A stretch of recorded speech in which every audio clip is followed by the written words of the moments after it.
नमस्कार, मैं हूं पंकज श्रीवास्तव। सत्य हिंदी के खास कार्यक्रम सुनिए सच में आपका स्वागत है। क्या भारत एक नए तरह के युद्ध की तरफ बढ़ रहा है, जहां प्राचीन गौरव के नाम पर आम आदमी को संविधान के जरिए हासिल हुई बराबरी और आज़ादी को कमजोर करने की कोशिश हो रही है? क्या हिंदू राष्ट्र के बढ़ते शोर के पीछे मनुस्मृति को थोपने की मंशा है? क्या मनुस्मृति सचमुच आरएसएस और सावरकर के मुताबिक हिंदुओं का कानून है? और अगर हाँ, तो आरएसएस के बढ़ते कदम क्या भारतीय संविधान को रौंद सकते हैं, जिसे दुनिया की सबसे बड़ी सामाजिक क्रांति का आधार माना जाता है? मनुस्मृति को हिंदू लॉ कहने का आधार क्या है और क्यों संविधान निर्माता डॉक्टर अंबेडकर इसे जलाने की हद तक गए? आज बात इन्हीं दो ग्रंथों पर, जो दो विपरीत सपनों के साथ जुड़े हुए हैं, मनुस्मृति और संविधान। आजकल नेता प्रतिपक्ष राहुल गांधी अक्सर इस तरह से नजर आते हैं। उनके हाथ में संविधान की एक प्रति होती है। वे सभाओं में लगातार आह्वान करते हैं कि बीजेपी की सत्ता के पीछे खड़ा आरएसएस दरअसल देश में मनुस्मृति लागू करना चाहता है। यह उस संविधान को नष्ट करने की तैयारी है जिसके लिए हमारे पुरखों ने सर्वस्व बलिदान किया था। हालांकि मोदी सरकार तमाम आरोपों को गलत बताते हुए संविधान को सिर माथे लगाते रही है। 2015 से 26 नवंबर को हर साल संविधान दिवस भी मनाया जा रहा है, यानी जिस दिन संविधान को संविधान सभा ने आत्मार्पित किया था। लेकिन इसी बीच उनकी ही पार्टी से संविधान बदलने की बात जोर शोर से कही जाती रही। खासतौर पर 2024 के चुनाव में बीजेपी के कई नेताओं ने अब की बार 400 पार के नारे को जरूरी बताते हुए कहा कि ऐसा संविधान बदलने के लिए जरूरी है। आखिर समता, समानता और बंधुत्व पर आधारित संविधान को बदलने की इच्छा किनकी होगी? उन्हीं को होगी जो शायद इन मूल्यों को स्वीकार नहीं कर पा रहे। तो क्या राहुल गांधी की बात सच है? इसकी परख करने से पहले जान लें कि ये मनुस्मृति है क्या और क्यों इसे कुछ लोग हिंदुओं का कानून कहते हैं। दरअसल प्राचीन भारतीय ग्रंथों को दो भागों में बांटा जा सकता है। एक है श्रुति और दूसरी है स्मृति।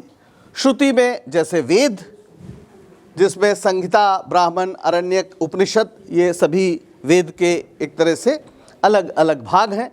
और ये स्मृति है जो वेदों का हिस्सा तो नहीं है, लेकिन इसमें बहुत सारे ऐसे नियम कानून बने हैं जिन्हें बनाने वालों में मनु हैं, याज्ञवल्क्य हैं, नारद हैं, पराशर हैं। इन सब की स्मृतियाँ मिलती हैं। महाभारत, रामायण, पुराण भी इसी में आते हैं, यानी ये स्मृति हैं, श्रुति नहीं है। श्रुति सिर्फ वेदों को कहा गया है जो सुने गए हैं, ईश्वर प्रणीत माना जाता है, अपौरुषेय हैं, यानी पुरुषों ने नहीं लिखा। और स्मृति जो स्मरण से आता है, जो ऋषियों द्वारा रचाया गया है, पौरुषेय हैं, यानी पुरुषों ने, यानी मनुष्य ने इनकी रचना की है। ये दरअसल धर्मशास्त्र हैं, नियम कानून विधान हैं जो अलग अलग समय में रचे गए। सैकड़ों राज्यों में बटे भारतीय उपमहाद्वीप में तुर्कों के आगमन से पहले अलग अलग क्षेत्रों में अलग अलग स्मृतियों के हिसाब से दंड विधान थे। हालांकि वर्ण व्यवस्था लगभग सभी जगह समान थी, लेकिन दंड विधान में फर्क था। वैसे भी राजतंत्र में राजा की इच्छा ही सर्वोच्च होती है, लेकिन अंग्रेजों के आगमन के बाद मनुस्मृति अचानक बेहद महत्वपूर्ण हो गई। वजह, पहले इनसे मिलिए। ये तस्वीर जो अभी आपने जिसकी झलक देखी, वॉरेन हेस्टिंग्स। ये वॉरेन हेस्टिंग्स भारत के पहले अंग्रेज गवर्नर जनरल बने थे 1774 के आसपास। उसके पहले ये बंगाल में जब गवर्नर थे, तब इन्होंने एक हिंदुओं के लिए कानून बनाने की पहल की थी। 1757 में प्लासी और 1764 में बक्सर की लड़ाई फतेह करने के बाद अंग्रेजों का एक बड़े भूभाग पर कब्जा हो गया था। जाहिर है शासन प्रशासन चलाने के लिए कानून की ज़रूरत थी, और कानून में सिविल जो कानून है उनकी भी ज़रूरत थी। अब मुस्लिम जनता के लिए तो शरिया का हवाला दिया जा सकता था, लेकिन हिंदुओं के लिए किसी एक कानून का अभाव था। तो 1772 में जब वॉरेन हेस्टिंग्स बंगाल के गवर्नर ही थे, उन्होंने हिंदू सिविल कानून कोड बनाने का आदेश दिया। और कलकत्ता से 11 सम्मानित पंडितों को ये काम सौंपा गया, जो विभिन्न शास्त्रों से सामग्री संकलित करने लगे। और उन्होंने क्या बताया? उन्होंने कहा कि हिंदुओं के लिए दरअसल मनुस्मृति सर्वोच्च है। इन पंडितों ने विवादारणव सेतु ग्रंथ तैयार किया, जिसका पहले फारसी और फिर अंग्रेजी में अनुवाद किया गया। इन्होंने मनुस्मृति को सर्वोच्च और प्राचीनतम बताया। बनारस के पंडित जगन्नाथ तर्क पंचानन ने भी मनुस्मृति को सर्वोच्च माना। फिर 1830 में कलकत्ता की धर्म सभा ने मनुस्मृति के आधार पर हिंदू स्त्री के विवाह की उम्र 10 से महज 12 साल करने का विरोध किया, क्योंकि उसमें शादी पहले करने की बात है। बनारस हिंदू सभा ने भी कोर्ट में जाकर कहा कि मनुस्मृति ही हिंदुओं का कानून है। ये सब इसलिए बताया कि अंग्रेजों ने क्यों माना कि मनुस्मृति ही हिंदुओं का कानून है। जाहिर है धर्म की व्याख्या करने का अधिकार ब्राह्मणों का था, और यही अंग्रेजों ने ब्राह्मणों से पूछा था कि किस आधार पर हिंदुओं पर कानून लागू होंगे। सब ने मनुस्मृति का पक्ष लिया, और यह संयोग नहीं था। दरअसल ये स्मृति ब्राह्मणों की सर्वोच्चता, उनके दैवीय होने की घोषणा करती थी, और स्त्रियों और शूद्रों को गुलाम बनाए रखने को, दास बनाए रखने को अपना धर्म बताती थी।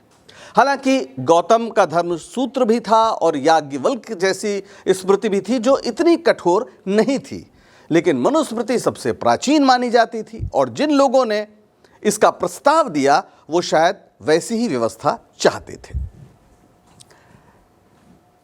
ईसा पूर्व 6ठी शताब्दी में गौतम बुद्ध ने अपदीपो भव का उपदेश देकर और सृष्टि के रचनाकार के रूप में किसी ईश्वर के अस्तित्व से इनकार करके ब्राह्मणों की सर्वोच्चता के सिद्धांत पर कड़ा प्रहार किया था। बौद्ध संघ में सभी बराबर थे। कहते हैं कि 250 ईसा पूर्व मनुस्मृति की रचना इसी प्रक्रिया को उलटने या इसे रोकने के लिए हुई। चूंकि स्मृति थी तो यह संभव है कि काफी समय तक इसमें जोड़ घटाव होता रहा हो, और अंत में एक स्वरूप निर्धारित हुआ।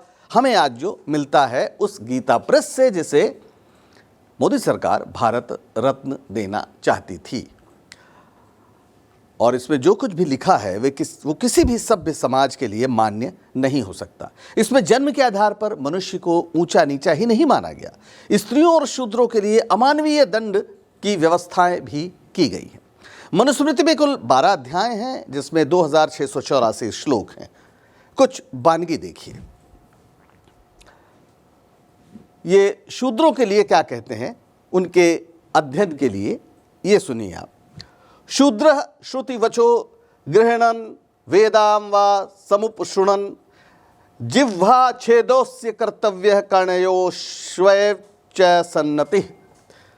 अगर कोई शूद्र वेद के मंत्र बोल दे या वेद को सुन भी ले तो उसकी जीभ काट दो और उसके कानों में पिघला हुआ सीसा या लाख डाल दो।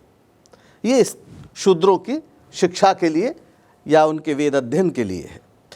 स्त्रियों के लिए कहते हैं कि पिता रक्षित कौमारे भर्ता रक्षित यौवने रक्षन्ति स्थविरे पुत्रान स्त्री स्वातंत्र्य मरहति। यानी लड़कपन में पिता, जवानी में पति और बुढ़ापे में बेटा रक्षा करे। स्त्री स्वतंत्र रहने लायक नहीं है। वहीं मनुस्मृति ब्राह्मणों को अवध्य मानती है, उन्हें जघन्यतम अपराध के लिए भी कठोर सजा न देने का निर्देश देती है। मनुस्मृति में वरिष्ठता के अनुसार दंड यानी वर्ण क्रमानुसार दंड का सिद्धांत है। एक ही अपराध के लिए ब्राह्मण को सबसे हल्की या कोई सजा नहीं और शूद्र को उसी अपराध के लिए भयानक सजा निर्धारित की गई है। कुल मिलाकर मनुस्मृति मनुष्य और मनुष्य में भेद को एक दैवीय निर्देश की तरह प्रचारित करती है। वर्ण व्यवस्था का कठोरता से पालन करने का निर्देश देती है। आमतौर पर इसे शासकों ने चुनौती नहीं दी, क्योंकि ब्राह्मण उनके शासन को शास्त्र सम्मत और दैवीय आदेश की तरह जनता के बीच प्रचारित करते थे। 1857 के बाद लेकिन स्थिति बदलने लगी। 1857 की लड़ाई के चित्र आपने देखे होंगे, आपकी स्मृति में होगी। खूब लड़ी मर्दानी, वो तो झांसी वाली रानी थी। लेकिन ये संग्राम, आज़ादी की पहली लड़ाई दरअसल असफल हो गई। लेकिन एक अर्थ में सफल भी थी कि इसने ईस्ट इंडिया कंपनी के शासन को समाप्त कर दिया। भारत अब सीधे ब्रिटिश शासन के अधीन हुआ और इसीलिए ब्रिटिश प्रजा को मिले तमाम अधिकारों पर भी भारतीयों का दावा बनने लगा। स्कूल खोले जाने लगे और स्कूलों के दरवाजे शूद्रों और स्त्रियों के लिए खुल गए, जो बिल्कुल एक नई बात थी। राज्य स्कूलों की व्यवस्था करे, उसका एक तंत्र बनाए, यह भी एक बिल्कुल नई बात थी। और इसलिए ज्योतिबा फुले और डॉक्टर अंबेडकर की तस्वीर देखिए। 19वीं सदी के अंतिम चौथाई में ज्योतिबा फुले जैसे समाज सुधारकों ने अंग्रेजी राज को शूद्रों के लिए वरदान बताया, तो 20वीं सदी की पहली चौथाई में डॉक्टर अंबेडकर ने यह सवाल उठाया कि हमें कैसी आज़ादी चाहिए? क्या अंग्रेज़ों से आज़ादी के बाद हम मनुस्मृति को स्थापित करेंगे? नतीजा 25 दिसंबर 1927 को डॉक्टर अंबेडकर ने मनुस्मृति को सार्वजनिक रूप से जलाया। महाड सत्याग्रह के दौरान यह स्पष्ट किया कि दलितों को राजनीतिक आज़ादी ही नहीं, सामाजिक आज़ादी भी चाहिए। आज़ाद भारत में शूद्रों की क्या स्थिति होगी, इसका निर्धारण आज़ादी के पहले होना चाहिए। उन्होंने शूद्रों के लिए पृथक निर्वाचक मंडल की मांग की। अंग्रेजों ने कम्युनल अवार्ड के तहत इसे मान भी लिया, लेकिन गांधी जी अनशन पर बैठ गए, जिसका अंत हुआ पूना पैक्ट से। डॉक्टर अंबेडकर ने 71 पृथक निर्वाचन क्षेत्रों की मांग की थी, जिसमें दलित ही वोट देकर एक दलित प्रतिनिधि चुनते। लेकिन पूना पैक्ट के तहत अब संयुक्त निर्वाचन के तहत 148 सीटें आरक्षित कर दी गई। सभी प्रांतों में विधायी आरक्षण देने के अलावा नौकरियों में भी आरक्षण देने की बात स्वीकार की गई। यह मनुस्मृति पर एक वज्र प्रहार था। जिन्हें गुलाम बनाए रखने को दैवीय व्यवस्था बताया गया था, विदेश के प्रधानमंत्री और राष्ट्रपति बन सकते थे भारत के नए संकल्प के मुताबिक, और भारत की संविधान सभा ने ये करके दिखा दिया। कैबिनेट मिशन योजना के तहत संविधान सभा के सदस्य चुने गए, जिसकी पहली बैठक 9 दिसंबर 1946 को हुई। डॉक्टर अंबेडकर इसकी प्रारूप समिति के अध्यक्ष चुने गए। संविधान सभा ने 2 साल 11 महीने और 18 दिन तक कुल 166 बैठकें करके एक ऐसा विधान तैयार किया जो 5000 साल की रवायत को उलटने वाला साबित हुआ। पहली बार इस उपमहाद्वीप में सभी को समान नागरिक माना गया। जाति, धर्म, लिंग, क्षेत्र के भेद को न मानकर सबको समान अवसर देने का संकल्प लिया गया। भारतीय संविधान की प्रस्तावना ने पूरी दुनिया को अचंभित कर दिया। लोग सोचते थे कि अंग्रेजों के जाने के बाद भारत टूट जाएगा, लेकिन यह संविधान ही था जिसने भारत की एकता को, एक इतने विविधतापूर्ण देश की एकता को संभव कर दिखाया। ये प्रस्तावना जो बहुत कुछ कहती है। हम भारत के लोग भारत को एक संपूर्ण प्रभुत्व संपन्न समाजवादी पंथ निरपेक्ष लोकतंत्रात्मक गणराज्य बनाने के लिए तथा उसके समस्त नागरिकों को सामाजिक, आर्थिक और राजनीतिक न्याय, विचार, अभिव्यक्ति, विश्वास, धर्म और उपासना की स्वतंत्रता, प्रतिष्ठा और अवसर की समता प्राप्त करने के लिए तथा उन सब में व्यक्ति की गरिमा और राष्ट्र की एकता और अखंडता सुनिश्चित करने वाली बंधुता बढ़ाने के लिए दृढ़ संकल्प होकर अपनी संविधान सभा में आज तारीख 26 नवंबर 1949 ईस्वी मिति मार्गशीर्ष शुक्ल सप्तमी संवत 2006 विक्रमी को एतद द्वारा इस संविधान को अंगीकृत, अधिनियमित और आत्मार्पित करते हैं। यानी ये किसी ने दिया नहीं, भारत की जनता ने इस संविधान को बनाया और आत्म अर्पित किया और कुछ संकल्प लिए जिसमें समता, स्वतंत्रता और भ्रातृत्व यानी बंधुता उसके मूल में है। इसलिए आजकल जब कोई कहता है कि वो संविधान को मानता है, तो ये देखिए कि क्या वो हिंदू मुस्लिम झगड़ा तो नहीं करा रहा है। अगर वो धार्मिक विभेद फैलाकर वोट प्राप्त करता है तो फिर वो संविधान को सर पर रखे या आसमान में, वो संविधान का विरोधी है। दरअसल ये संविधान एक नवीन भारत का घोषणा पत्र है। आज़ादी की इस पूरी प्रक्रिया में जो बंटवारा हुआ उसके कारण एक भूभाग भारत के साथ नहीं रहा, पाकिस्तान बना, जो एक रक्त रंजित विभाजन की देन था और जिसने बाद में खुद को मध्ययुगीन रवायतों से नत्थी किया और लगभग एक फेल्ड स्टेट के रूप में सामने है। लेकिन एक आधुनिक राष्ट्र राज्य के रूप में भारत ने जो रास्ता चुना वो सर्वथा नवीन था। इसमें मनुस्मृति के लिए कोई जगह नहीं थी, ना ब्राह्मणों की सर्वोच्चता बची, ना जमींदारों, जागीरदारों, राजाओं, नवाबों के लिए कोई जगह बची। ये एक बिल्कुल नई बात थी।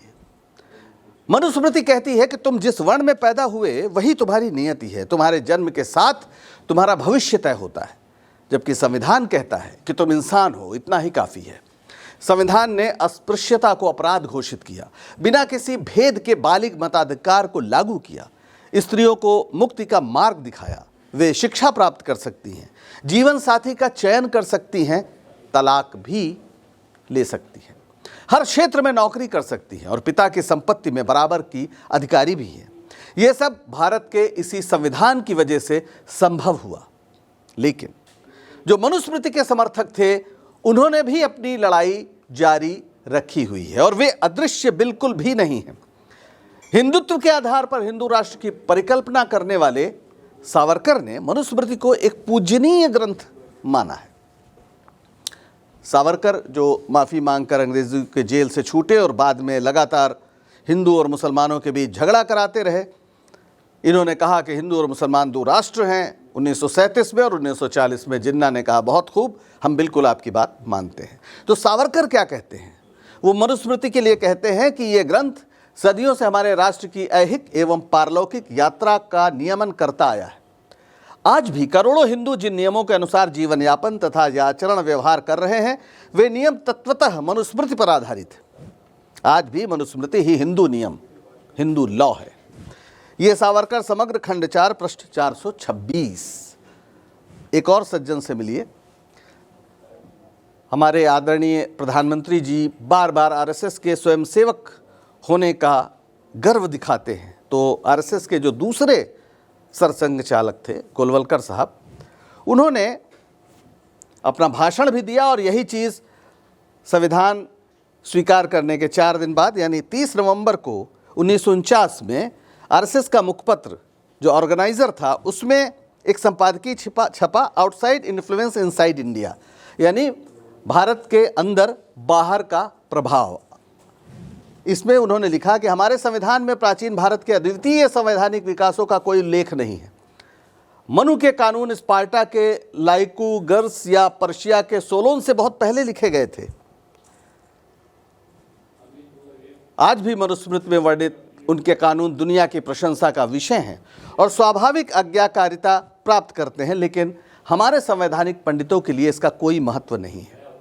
संविधान का विरोध करते हुए आरएसएस के मुखपत्र पे लिखा गया और ये भाषण है एक तरह से जो बंच ऑफ थॉट गोलवलकर की किताब है उसमें भी है। यानी पहले दिन से आरएसएस संविधान का विरोध कर रही थी और मनुस्मृति ना लागू करने की उसे तकलीफ थी। वही संविधान स्वीकार होने के बाद दिसंबर 1949 में 26 से 28 दिसंबर 1949 में हिंदू महासभा का इंदौर में 23वां अखिल भारतीय अधिवेशन हुआ। इसमें श्यामा प्रसाद मुखर्जी भी मौजूद थे। अधिवेशन में हिंदू राष्ट्र बनाने की चर्चा हुई और कहा गया कि महार जाति के होने के कारण डॉक्टर अंबेडकर हिंदू राष्ट्र का संविधान लिखने के अयोग्य है। वैसे संविधान सभा में जो 15 महिलाएं थीं उनमें केरल की दक्षयानी वेलियाउधन भी थी। वे केरल के त्रावणकोर इलाके के उसी दलित समाज से आती थीं जिनकी महिलाओं को कभी कमर के ऊपर वस्त्र पहनने के लिए स्तन टैक्स देना पड़ता था। समझा जा सकता है कि संविधान भारत में कितनी बड़ी क्रांति लेकर आया था। बहरहाल संविधान लागू होने के 75 साल बाद वे लोग सत्ता में हैं जिनके वैचारिक पुरखों ने अंग्रेजों का साथ दिया और संविधान का विरोध किया। वोट खोने के डर से वे खुलकर तो संविधान पर हमला नहीं बोल रहे हैं, लेकिन वो सब कुछ कर रहे हैं जिससे संविधान से आम जनता को प्राप्त अधिकार और शक्तियां छीड़ हो जाए। अभी प्रधानमंत्री जी ने रामनाथ गोयन का स्मृति व्याख्यान दिया। इसमें उन्होंने औपनिवेशिक मानसिकता के अंत की बात की, प्राचीन गौरव की पुनर्स्थापना की बात की। ये भाषा प्रकारांतर में वही है जो गोलवलकर और सावरकर बोला करते थे। ये नहीं भूलना चाहिए कि भारत के प्राचीन इतिहास का कोई काल ऐसा नहीं था जब शूद्रों और स्त्रियों को मनुष्य होने की गरिमा दी गई हो। और शूद्र मतलब सिर्फ अनुसूचित जाति नहीं होता। जो भी श्रम करता है मनुस्मृति के हिसाब से सभी शूद्र हैं, कोई पिछड़ी जाति नहीं होती। ये एक संवैधानिक व्याख्या है या आपने एक सूची अलग बनाई है जिसमें लोगों को अदर बैकवर्ड कास्ट में डाला है। अदरवाइज सभी शूद्र हैं जो श्रम करते हैं, चाहे वो खेती करते हों, चाहे शिल्पकार हों, चाहे बुनकर हों, कोई भी हो। अपवाद हो सकते हैं, लेकिन नियम यही था कि इन लोगों को मनुष्य होने की गरिमा हासिल नहीं थी। ये पहली बार संविधान ने किया, भारत के 5000 साल के इतिहास में पहली बार उन्हें बराबर का नागरिक माना गया वैधानिक रूप से। क्या ये संयोग है कि मोदी राज में सार्वजनिक उपक्रमों को खत्म करके आरक्षण को बेमानी बना दिया गया है, जिसने करोड़ों की संख्या में दलितों को मध्य वर्ग में शामिल किया है? दलितों के लिए मुफ्त शिक्षा और वजीफे का जो सैद्धांतिक स्वरूप था, उसे नष्ट करके उनके सपनों को तोड़ा जा रहा है। क्या ये सच नहीं है? यही नहीं, 5 किलो अनाज तक सीमित करके सबसे गरीब लोगों की आंखों को सपने देखने लायक भी नहीं छोड़ा गया है। वहीं एंटी रोमियो स्क्वाड या लव जिहाद के नाम पर जीवन साथी के चयन के अधिकार का इस्तेमाल कर रही लड़कियों के साथ अपराधी जैसा सलूक होते हम अक्सर देखते हैं। जनता बिना किसी बाधा के वोट के अधिकार का प्रयोग न करे, इसलिए अब वोटर बनाने की राह में SIR जैसी भूल भुलैया तैयार कर दी गई है। इस परीक्षा को पास करके ही कोई मतदान केंद्र तक जा पाएगा। यानी पहले जनता सरकार चुनती थी, अब सरकार चुनने वाली जनता चुनने लगी है। यानी वो सरकार चुन रही है जनता को जो उसे चुने। तमाम संवैधानिक संस्थाएं नष्ट कर दी गई हैं जो सरकार पर अंकुश रखती थी। यानी जो शासक होगा वो निरंकुश होगा, उस पर किसी भी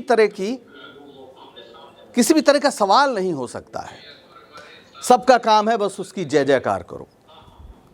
ये संविधान को नष्ट करके मनुस्मृति के भूत को ही नई ताकत देना नहीं है तो क्या है? सोच कर देखिएगा। आज के लिए बस इतना ही। अगर सच बताने का हमारा ये प्रयास आपको पसंद आ रहा हो तो लाइक करें, शेयर करें और चैनल को सब्सक्राइब करें। सत्य हिंदी का ऐप भी डाउनलोड करें, जिसका पता वीडियो के नीचे डिस्क्रिप्शन में आपको मिल जाएगा। तो दीजिए इजाजत, नमस्कार।